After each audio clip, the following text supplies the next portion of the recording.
Welcome to the Viewless Wings Poetry Podcast, where we celebrate the craft of poetry.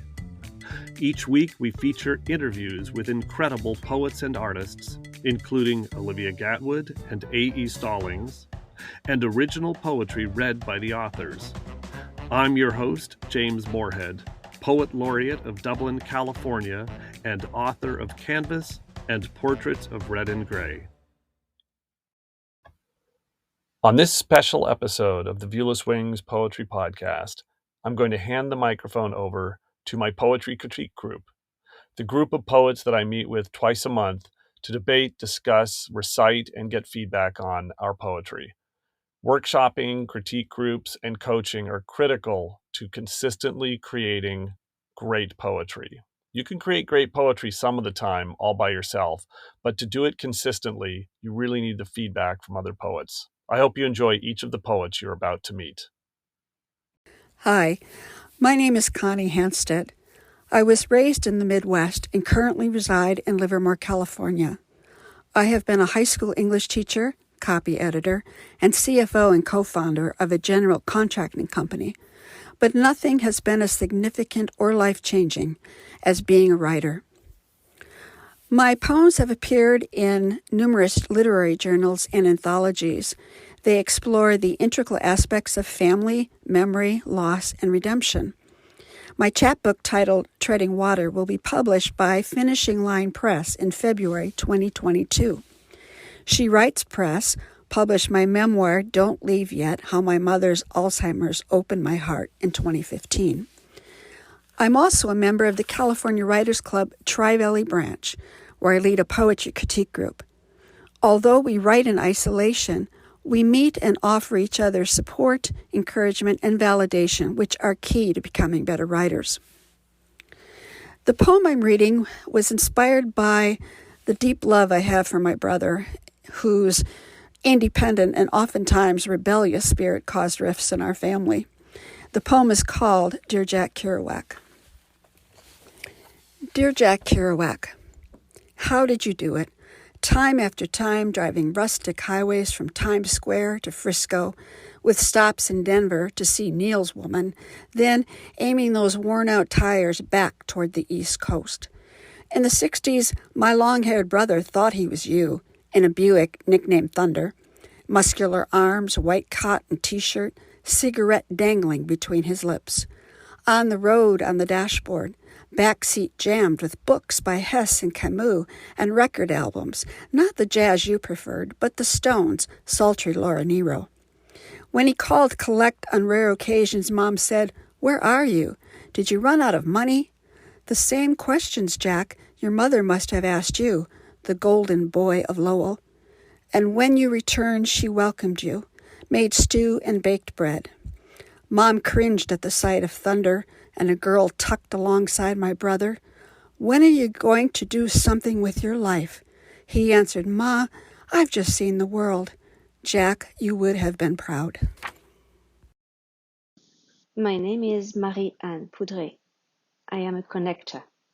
French-born, I have moved 23 times throughout my life, living in Africa, France, and England, before settling in the Bay Area in 2005 with my husband and 3 children. I was a French major at the University of Dijon in Burgundy, France. Currently in Dublin, California, I write poems, plays, and a sci-fi novel. I also gave online French lessons. My poem, 13 Stripes, is published in Inside Brilliance, Havoc 2021. Behind 13 Stripes. 13 Stripes is a trochaic poem, which means the emphasis is on the rhythm. The word croci, ta-dum, means running or speedy. It is the reverse rhythm of the traditional iambic foot, the doom. The structure of the poem is inspired from William Blake's poem, The Tiger. The inspiration comes from a photograph of my son in a zoo, next to the head of the zebra. It looks like the zebra is telling a story to the small boy. Black and white stripes work in harmony, side by side, like the keys of a piano keyboard. The title of the poem comes from the number of stripes on the US flag, 13 stripes, black and white. After all, we all came from Africa. 13 stripes. You're a little horse to call me this morning to tell your story. Zebra, zebra in pajamas. Tell me about the savannas. Zebra, zebra running fast down the grassy vale's dead ends. What amoral beast or man has spooked your peaceful herd of friends? Sleepy leopards perching aloft, opened their eyes but missed your rump. Whiskers over claws, their tails soft, snarling at the speeding chump. What amoral beast or man has spooked your peaceful herd of friends? Zebra, zebra stopping at last to graze around the vale's dead ends. Feline lions stalking their prey, hiding under the canopy, headwind blowing their scent her way, draw close, and you grace slap happy. Fancy, trendy, in savannas, zebra, zebra, you, silly horse. Aren't you a little too hoarse to tell stories in pajamas? Snap! A twig breaks. Fuzzy ears twitched. 2 swift lionesses pounced on your black stripes. Missed by an inch. Faster, you saved your skin this once. My cunning horse who pranced, of course. Zebra, zebra in pajamas. Fastest reflex in savannas. Survival was your thriving force. Stung by horseflies, the wildebeest reeled away from the waterhole. Your stripes were your shield at nightfall. Bite free, you always drank in peace. Zebra, zebra in pajamas, you lucky horse.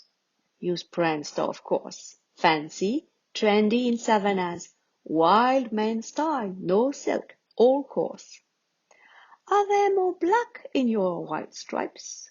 Or are there more white stripes than black? Striking smart horse, dressed in pinstripes. Smooth, you blur the lines of leaves and bark. Bleached and tall, the grass blades hid you. Jeeps and men with guns roamed near.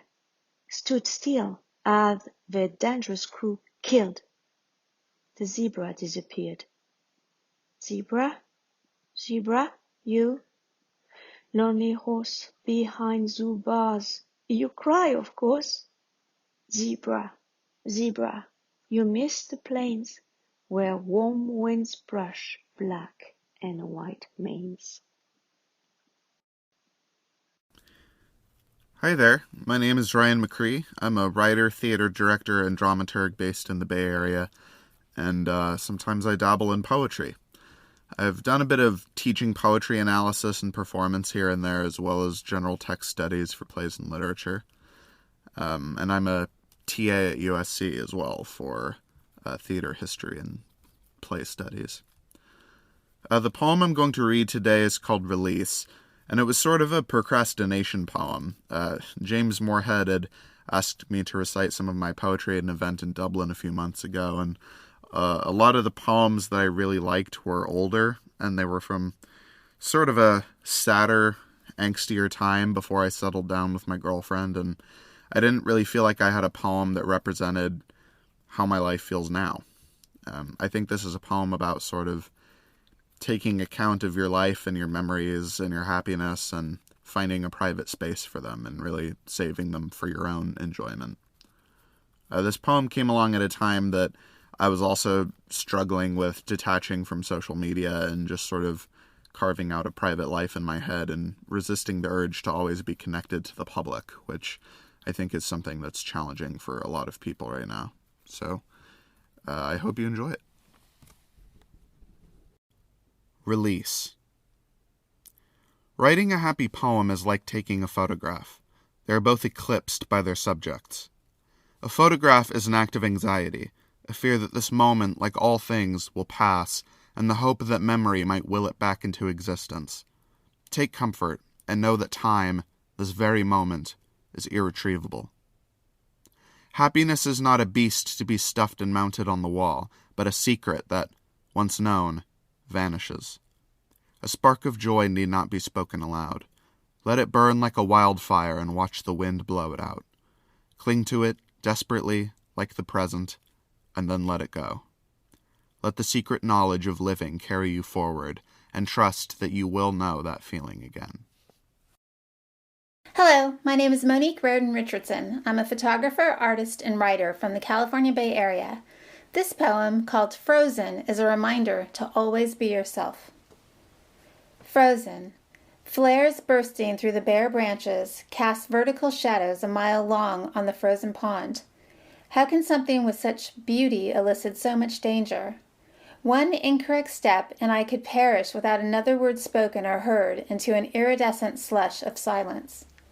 I don't want my last view to be the sky, a magnificent sight, although not the shade of blue I'd wish to see before there's no existence of me.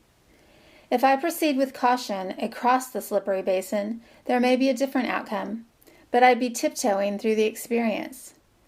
So many moments I wished I hadn't been chilled by the fear of you fading away, numb by desire rising from my missing piece.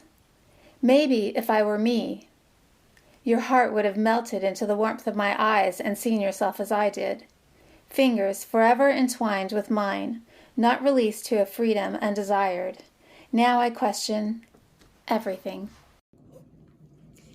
I write poetry because I want to record, not document what happened on a particular day, but describe what I felt on a particular day, especially with regard to how a relationship changed, strengthened, or withered. I want to remember the nature of my connections to the people, animals, and things around me. When all is said and done, though, I write poetry to escape reality, then read other people's poetry to escape reality. Each morning, I read at least one new poem. I hope to create a similar distraction for someone else, a chance to smile or nod, a break from the quotidian before getting on with their day. I wrote the poem, Old Man, while watching my 33-year-old horse devour his dinner, a bucket full of grain. He cannot digest grass or hay any longer. I've had him since he was 5, and we've grown together like an old couple. He and I know each other so well. Gentle moves by one are understood by the other. We've learned to deal with each other's moods, give the other space, lean against one another when we need it. I wanted to describe that, what went into our relationship over the years to bring us to where we are today, very comfortable in the other's presence, needing the other's friendship. I've been deafened since my 30s and have had to relearn to navigate social, professional, and family relationships. I've chronicled this process through my writings for a couple of anthologies, newsletters, and magazines. I'm a member of both the California Writers Club Tri-Valley Writers Branch and the Society of Children's Book Writers and Illustrators. You can reach me through Twitter at my handle at Linda Drattell, at LindaDrattell. I also have a literary website, lindadrattell.com. I hope you come visit. Thank you. Old Man by Linda Drattell. White hairs pepper his sepia forehead below a thinned black mane. They cover the nether side of his throat like an old man's goatee. Light eyeshadow near dark eyes, still large and curious. A chalky accent along the lean muscle of his neck. A patch here and there above his fetlocks, the side of one huck. War injuries, not age, the erectness of his posture suggests. The winter months are approaching. a time of year when he quickly loses heft. I monitor his eating closely, watch him slowly nibble his grain, prod him to eat more.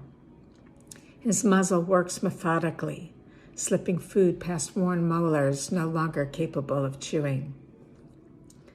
The farrier laughs when she comes to trim his hooves. "Nothing to trim," she says. He shuffles like an old man. His hind legs cross as he rambles. I watch him head slowly to the far corner of the field, then double back at a happy gait. Not exactly a run, proud of his stride nonetheless. He has a thing for the mares. Neighs, expects them to respond.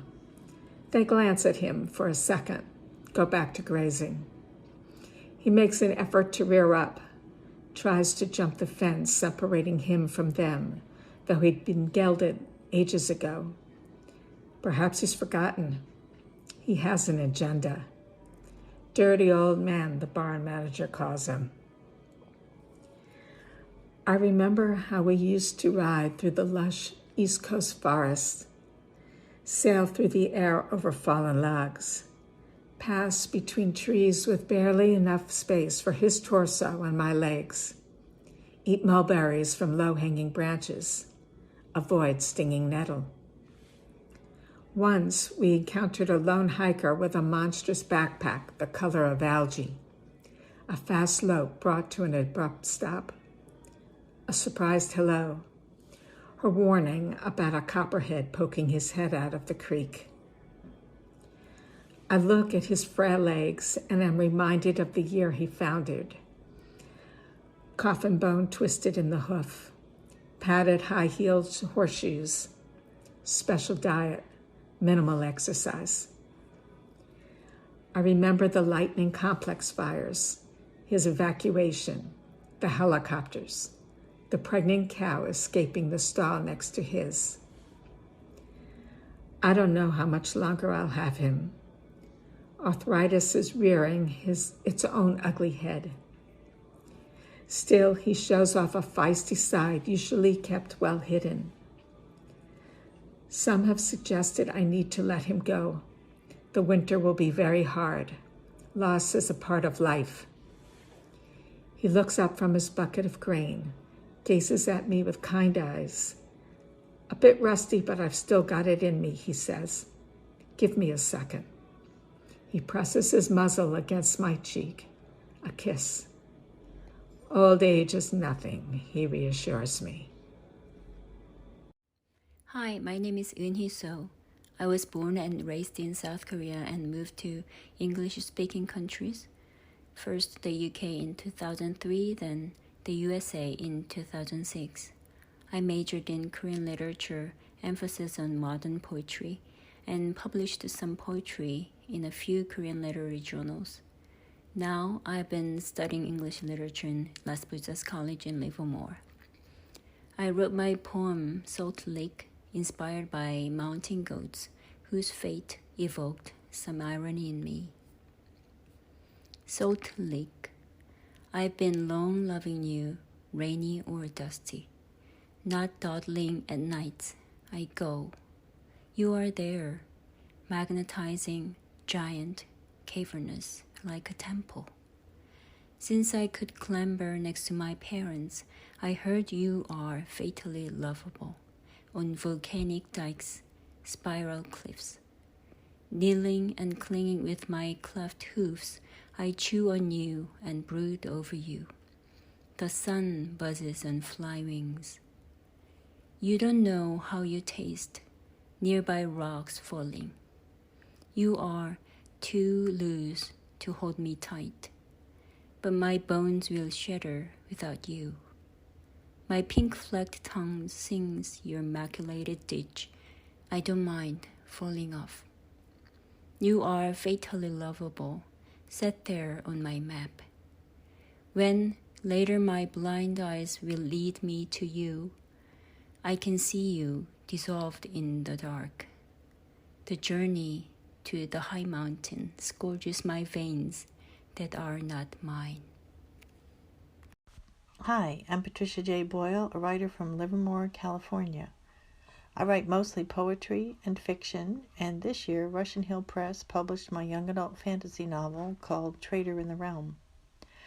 The poem I'm going to read is about the beginning of my undergraduate experience at college. 500 students attended my high school, but there were over 10,000 undergraduates at the university. Freshman year was an exciting time, yet a little scary. First night. Tail end of August. Mild air, a quarter moon smiled benignly. Stars glittered, mirroring our nervous excitement. In the distance, beyond the town, stretched the beckoning finger of the deep glacial lake. We sat on a grassy slope that joined the dorm complex below with the arts quad above. Suspended in time, a handful of us, newly met, talked the way strangers do. Superficial conversation. Where are you from? What's your major? The words didn't really matter. We sat on the edge of the future, our futures. In afternoon farewells to families, we released our past, or at least loosened our grip. Soon, reality would come for us. But this night, for a few hours, the magic of the unknown held sway. We sat together past midnight, sipping cartons of chocolate milk, palavering, laughing, drunk on the elixir of limitless possibility floating on the breeze. Hi, my name is Marilyn J. Dykstra, and I like to write haiku, tanka, and haibuns. I've been writing haiku for about 9 years, and this fall I've been writing also tankas and haibuns. They're Japanese forms that work pretty well in English.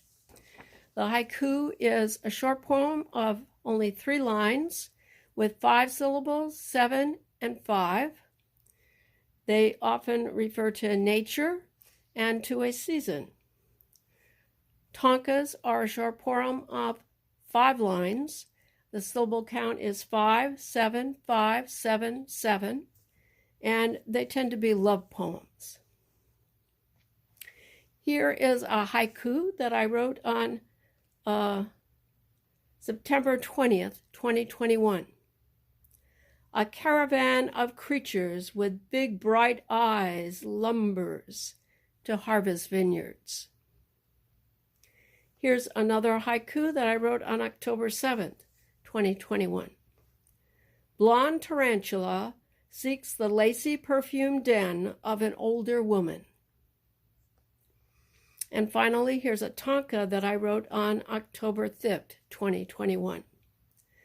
My flashlight reveals outhouse walls covered with shadows on stilts, giant black spiders searching for love in the night.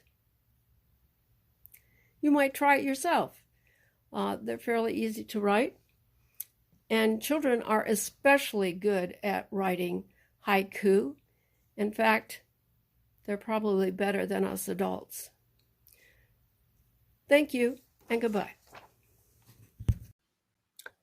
After a short word from this week's sponsor, we'll close with the world premiere recording of my poem Gallery, set to music by Dion Nielsen Price for baritone and piano, recorded at the Presidio Chapel in San Francisco, a beautiful location near the Golden Gate Bridge overlooking the bay. Gallery is a poem that I wrote earlier this year and in collaboration with Dion Nielsen Price was set to music. I hope you enjoy this world premiere. Thank you very much, ladies and gentlemen. It gives me great delight now to present another world premiere by Dion Nielsen Price, and she has chosen to set some extraordinary words by the poet laureate of Dublin, not Dublin, Ireland, Dublin, California. And it gives me great pleasure to introduce James Morehead to read his poetry.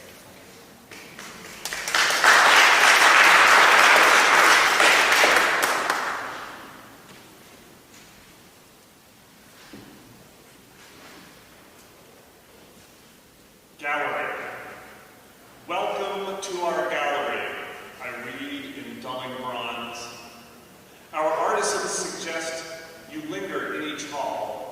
For if you pause and stare for hours, you may be reborn. I first stopped in the library, lined with ancient tomes, and watched the words slip from their pages till nothing's left, not even phrases. The next room's filled with paintings hung in even stacks, some layered rich in color, others finely sketched. Soon the pigment slowly fades, oil drips away, revealing stark blank canvases, white walls in decay. Each figure in the next hall holds a perfect pose, muscles carved from blocks of stone, unblinking eyes set deep, left still on polished pedestals, ever on display, until they're melted down by fire into molten pools, becoming solid masses as the steaming swirl cools. I step into the final room where mirrors line each wall. Lit only by a single beam, I'm pulled towards the light, and just like the art before, my body starts to fade, dissolving into shadows that vanish through the floor.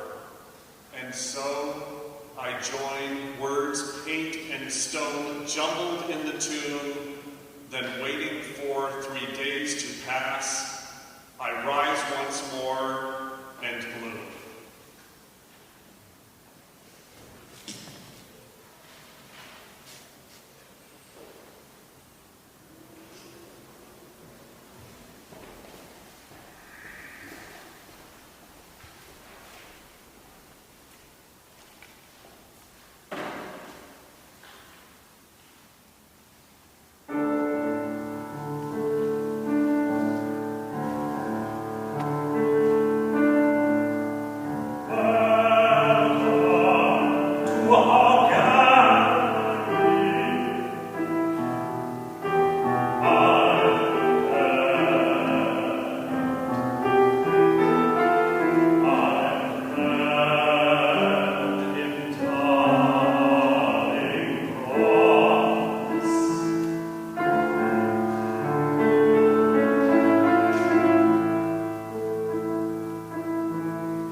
Viewless Wings Poetry Podcast is written and produced by James Morehead.